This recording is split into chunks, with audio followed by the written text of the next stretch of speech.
Hello everyone. I'm here with Kaylee today, and we have a 4 game tick locked Birch farm that doesn't have any dust updates while running.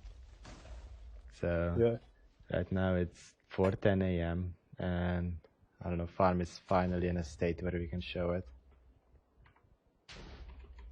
So Yeah. this farm runs at the same rate as what Redstone and Hungry's and Jan's farm, which is I think Yun has one. I think Shijong, it's the same as all the other 4 game tick Birch farms. It's 60k more or less. It should go to 60.4k if you take it for long enough. But it's the same.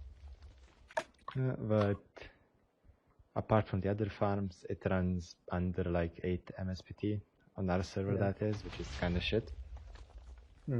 We've got, I don't know, I think in like a dedicated flat world, this thing runs at about 6 ms, like all in with like logs going through it with a command block placing them even. So maybe, yeah. It's pretty lag friendly as it goes. So the layout from for this farm is different than any other farm. Maybe we don't know if it's different. Someone's probably done this before. It's not. I've never seen Yen's farm, but Redstone Hungry's and Shire's are different. Yeah, and we did this because it's much easier to wire DP like this with redstone blocks to show you this. Without using dust, that is. Yeah, using observer towers. So lots of our farms have like these 2 wide DP things for leaf crushing and stuff, and that's overkill for a birch farm. This returns enough leaves on its own actually, this layout, or almost enough. Like we added a leaf crusher just to be sure, and it returns a lot of leaves. Well, also that, and because it's hard to collect all the saplings. Yeah, as well, but easier to just crush more. Yeah. So the action on these, if it's not obvious, is game tick 0, you do all of that, which will pull the tree from here, my sticky piston trees would grow, to here. And then 3 game ticks later, you just retract that so that it doesn't block the next growth attempt. And all of these work the same. They're all effectively wired the same. And it's just that you alternate between this one and this one at the same time, and this one and this one at the same time, which sort of makes it a 4 game tick farm. There's basically 2 halves of the farm that run a 2 8 game tick halves. Yeah, it's a 2 8 game tick farm stuck together pretty much. Because, well, that's the only way you can actually do it. It's not stupid. Yep. At the bottom, we just pull the log out. Like, just pull it out every 4 game tick, or try to anyway. Push it over every 4 game ticks, try to. Fairly self-explanatory. Okay, so the way we actually wire that in the farms, it's kind of interesting in some places, especially for this bottom piston. Wait, where is that? Yeah, here. This is this bottom normal piston that pushes the logs over. Because making a 0 tick gen with an observer getting pushed up is kind of difficult. Well, if you try to power the piston from the side, you will, on the return action, be powering the piston head, and shortcuts the block event delay, and the piston doesn't extend. So what we do is we 0 tick the block across, a redstone block across, causing each of these pistons to be extended for 4 game ticks. And makes this very nice 0 tick gen here. The clock is 4 game ticks, of course. Yeah. And all of the other wiring is pretty trivial, pretty much. We did it like first night. We just have observer towers. These first 2 don't need any block event delay on them. The second one does. And we have enough space to wrap it pretty nicely. And yeah, all of them just run at separate clocks because they need different timing. So you need a 3 game tick offset between these two from the DP. Yeah, and these the DP these two are synced. Yeah. And that's the same for each one, 4 of the DPs. Yeah. And that basically crushes enough leaves on its own, but we added this here, above the player, so we don't have to collect all the leaves, which is really annoying to do and gets more laggy because you need a crap ton of hoppers. The other interesting thing about the way we wired this out is that these DPEs just don't really care what you do to them. Like, you can do this to the DPE. Yeah. It won't. This doesn't break. It will fix. Yeah, it just snaps into place. It just doesn't care. And you can basically have the pistons in there in whatever location you want, and it will sort of rearrange itself to work. And that's also why we have very robust. Like these clocks that we don't have safe on off for them because we don't need to. It just repairs itself. It's more effort to do, and we don't care. Yep.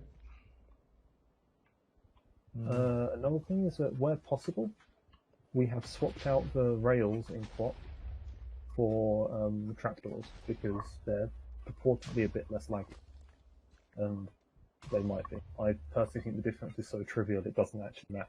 But this handler block updates are not. Yeah, true. Who knows? Someone has probably tested it. And we obviously can't use them everywhere. Also, they sound cool. Yeah, and we can't use them everywhere, obviously, because we trigger them using these redstone blocks on the slime extension, and because trapdoors are interesting devices, they don't they just don't care that you pulled the slime block away and sit there powered. So, something else interesting is that these clocks up here, we actually, for the safe on off, we just push in another observer to kickstart the clock, as well as turning it off by pulling this block out.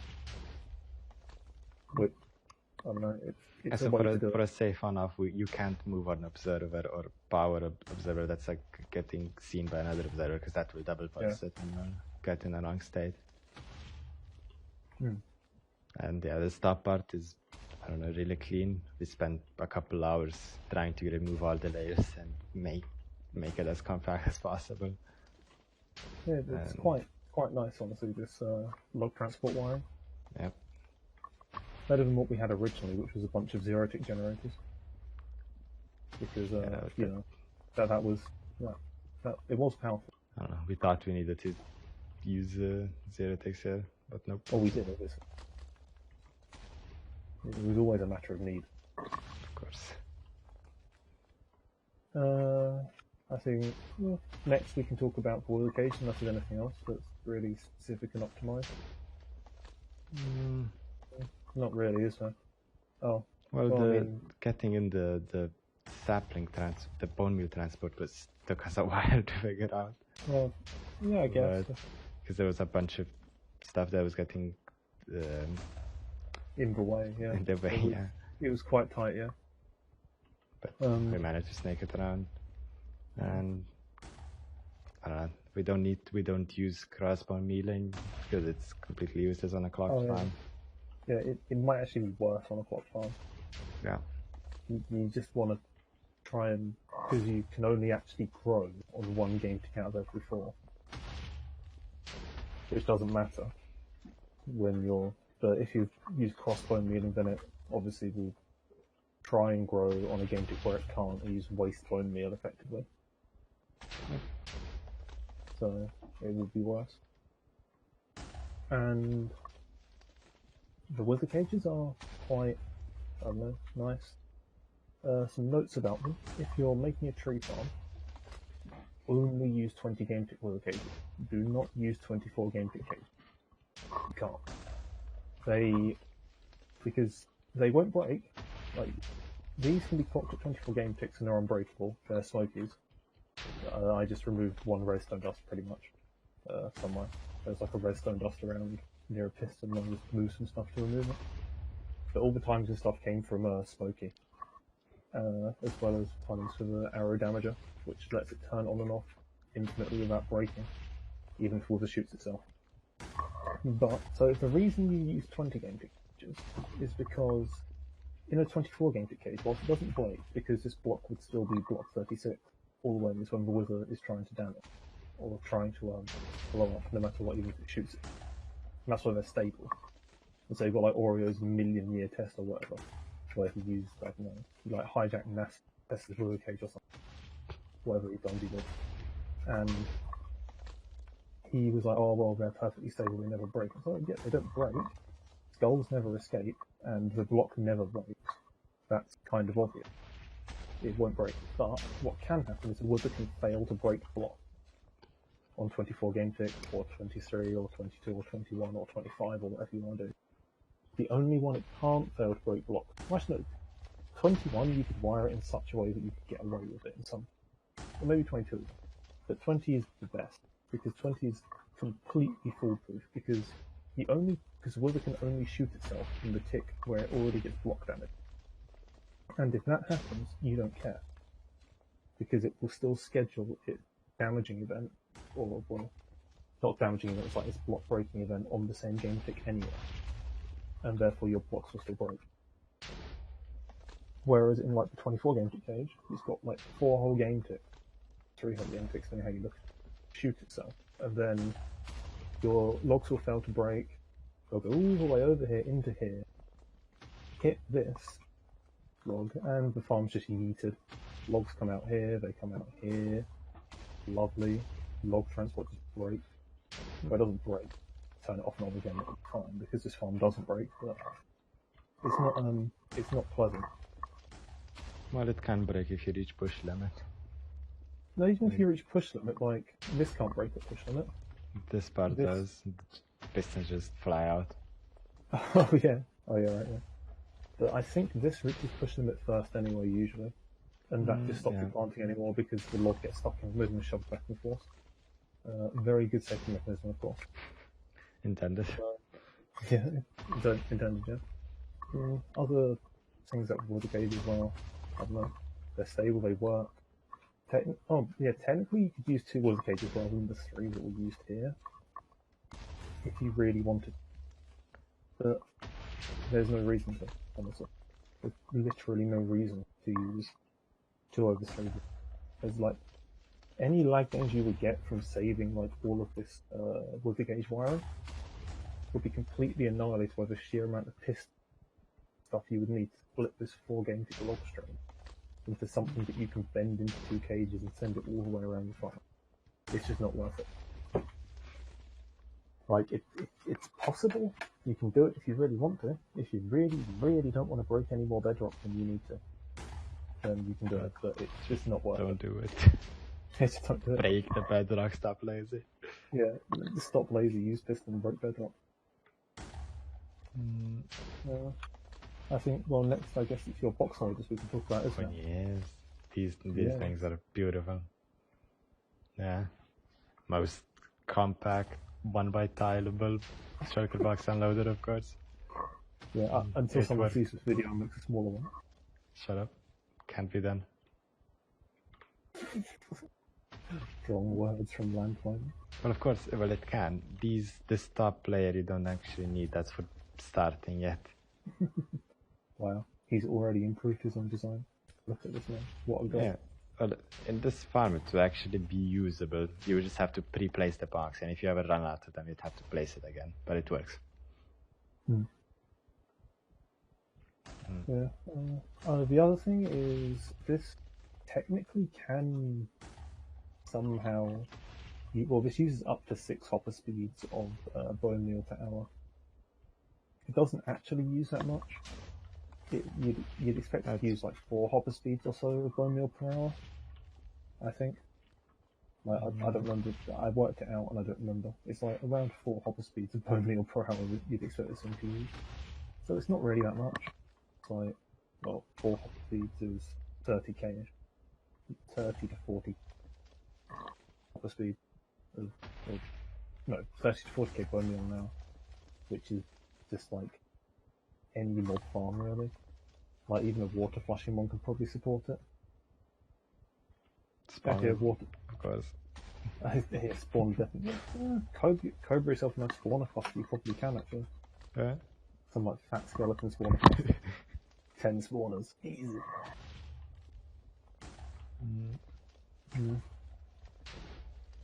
Yeah. And this farm, despite being literally a work of genius, because our brains are big, it can be improved, believe it or not. Yeah. And the many ways in which you improve it are, well, this sort of catastrophe is just the hopper spam. Like, if someone is really good at collecting saplings, please rework this. We hate this. Not really good. If someone has done it before and has any idea how it works, please A, come tell us how, and B, do it. Because it's fantastic. It's like, it's just kind of, we just stuck hoppers in places where we thought we needed hoppers. And that's made walls. Oh yeah, this farm's actually entityless now that I think about it. We got rid of the hopper. Yeah. It's like no hopper, yeah. We had copper cows originally. Yeah. We opted instead for basically just yeeting the saplings aggressively out of the farm and catching them against walls and sort of hoppering them in. And it works. I don't think it's a bad choice. It works. Well, it's much less laggy than carts, even. Yeah. Well, we had like 4 carts in the middle, and the carts in the middle were like 1 MSPT, which in a farm that's like 5 or 6 is a lot. Yeah. Like, it's just not worth it. Well, otherwise it could be improved, I guess. I mean, like this activation line, like all of these slime activation lines and stuff, you can definitely compact and improve this. Yes. These are just sort of, we just made it so that it can't break when turning on and off. Even if it looks like it's broken, it hasn't. And it works. Like, you can definitely like simplify these junctions down and make it much nicer. We didn't really care about on-off lines because I don't know, it doesn't matter. I mean, obviously you can tell what the on-off line was until I don't know, 20 minutes ago when Land insisted he put this one in.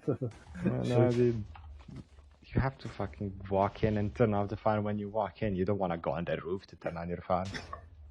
Well, I mean, I guess it's kind of hard to move when you're like getting 5 millions of pistons. Man, not my problem. You grab your saplings, you enter your farm, and then you're like, oops, I forgot to turn it on. I have to go on the roof. What the fuck? Oh, no. You walk in, you turn on your farm, and you start farming. Yeah. And I'll go plant so I can actually show it working. Go give sapling. Oh, yeah, there's sapling. Yes, as you see, log travels in many directions. Both left and right. Logs get DP'd out, go in diagonal block transport, get pulled out per shower, compacted, and they are collected in the cage. Yeah, we didn't really talk about the log transport. That's alright. I mean, we did, like, the main body of it, we wired quite nicely, I think. We got down to very close to what I think is a minimum observer count, and we used only trapdoors, no rails. Which, I don't know, it's nice. It's not laggy, so it's good.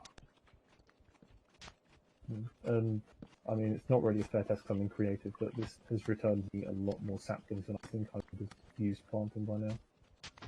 Well, I mean, when you run it, it does actually kind of produce too many almost. Right, so that's another improvement is getting rid of the excess saplings somehow. Someone figure that out, please. It's running at around 5 to 6 MSPT right now, and that's without a roof and with 2 players around it. So. Yeah, this is 2 players, like, no roof, 5 MSPT tree farm. Very powerful.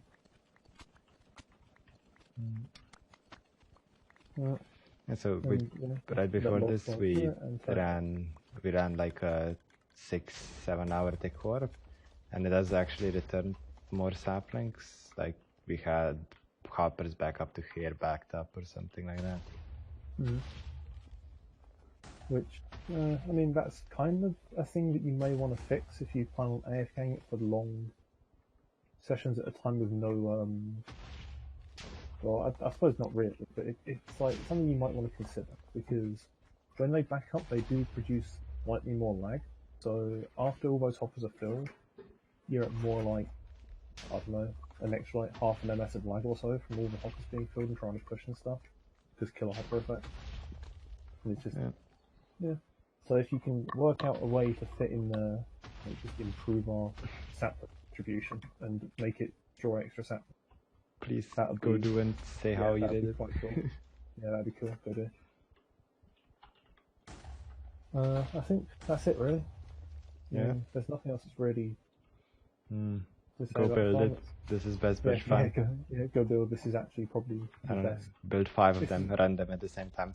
This is basically the optimal single core Birch, I think. Like, I don't think you can reduce the lag by any significant amount anymore. You can go faster with more cores. Well, that's kind of unfair on this one. Most lag friendly single core Birch, I guess. Yeah, Jungle Acacia coming soon. soon means never. We're lazy. Yeah. Bye. Go.